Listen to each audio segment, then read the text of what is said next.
Rooms of shadow, the present never past, in silhouette, a chair, some sunlight, windows shaping up in gray.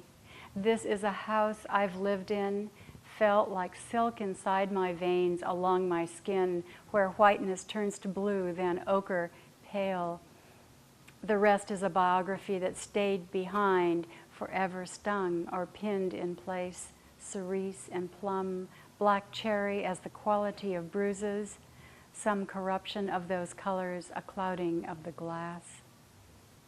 Here, everything I've left is more so, rocking in my arms like newborn hours, like minutes played again, then one more time until they make no sense, until they are the purest pain, until they are as beautiful as doors. You might say, honey, it'll be all right, but I know it won't ever be exactly the way I want it, and that's the sweetness of the thing breaking open like a branch fallen during a storm, or the lavender bushes bowed with rain, and I'm brushed by their wet branches, the small heads of their purple flowers as I move past them, looking down at the sidewalk where fruit from the olive tree lies crushed, and dark stains spread like maps of countries I will never know. A couple years ago, I stumbled upon an image of an outsider artist, folk artist, who worked with beads, and I was really moved because many of these folk artists, outsider artists, are very spiritual in their nature and have these visions, sort of visionary artists. So I saw this work and I was touched by it, put it aside, and about 6 months later, the idea just came to me about using beads as a medium. One of the ideas that came up in 70s art was the combination of ordinary objects and materials combined with extraordinary materials. And in this work, I have taken wood bases a lot, you'll see, and on top of these just raw wood bases, I have essentially poured the beads onto them. And the contrast and combination, the dialogue between those two elements is really one of the things that interests me. I have a studio in my garage right next to the house, and I like to have my ordinary life and my studio life close together. I like to go about my daily life in the house or go out for a while and do errands or whatever I do, come back, go to the studio, work for a while, and then get back into my ordinary life. I like it integrated like that, and therefore I work in small sections of time. And I also find that after I work for a while on a piece and then I go and I forget it, any artist or creative person will tell you that the work continues on inside of you. And when you get back to it, the pieces move forward and your ideas have grown and you have more ideas to bring to it.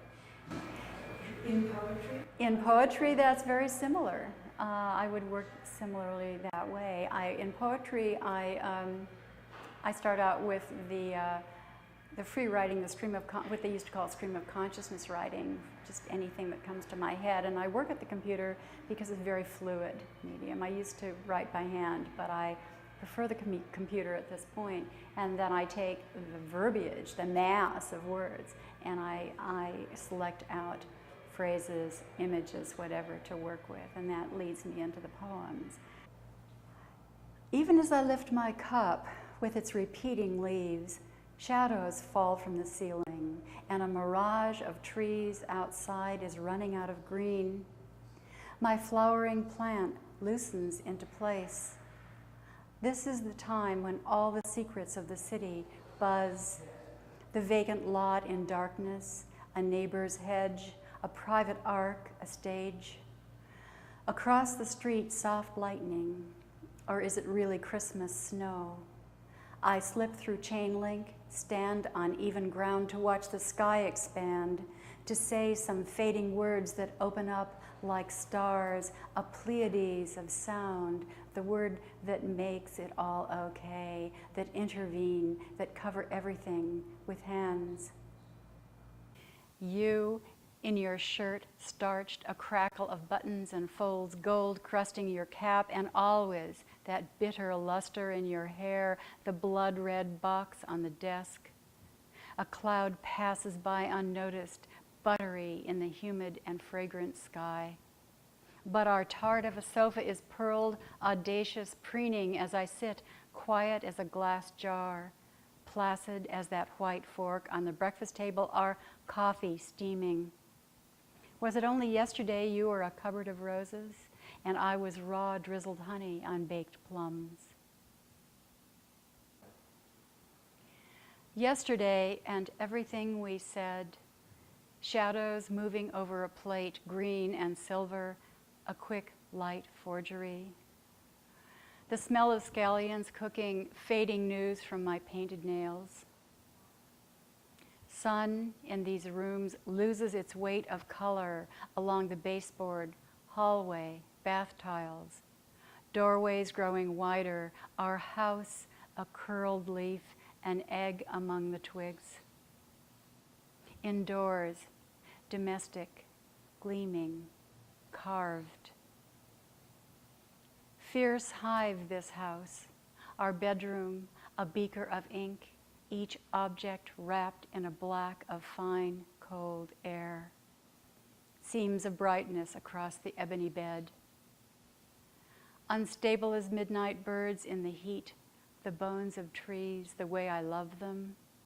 Crusts falling from long branches, sun furred in light. Steam like tissue, heavy seeds, seeds like spoons, the buds. Wind hums along silk tubes of air. The neighbor's dog sleeps. Olives slip from trees. By Monday, the house, bound in moss, echoes through soft muscle. The moon opens. She makes no sense at all.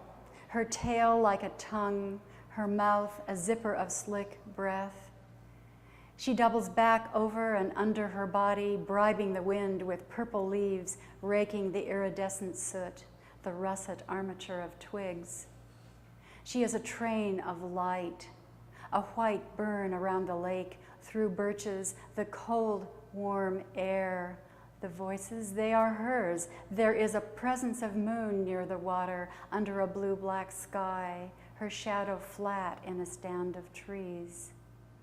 This is an image at the beginning, I would say, of time, where the saplings are thinly pale, their trunks unreal, shivering.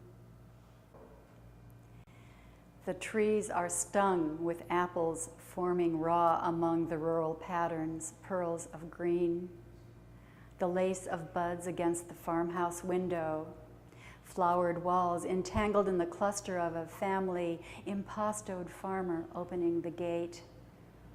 The rutted road, sparks of birds fly in and out like embers from essential fire, pin themselves to branches, flying off to find the barn, the rafters, wind, the hay, a way to sweeten everything, the mud and dung, where life can fall apart, can come back home, the winged trees, the branching house, the buildings looming up like empty stones. It is enough, the stacking up of time, enough the day. It is enough, the flowers merging with the night. It must have rained.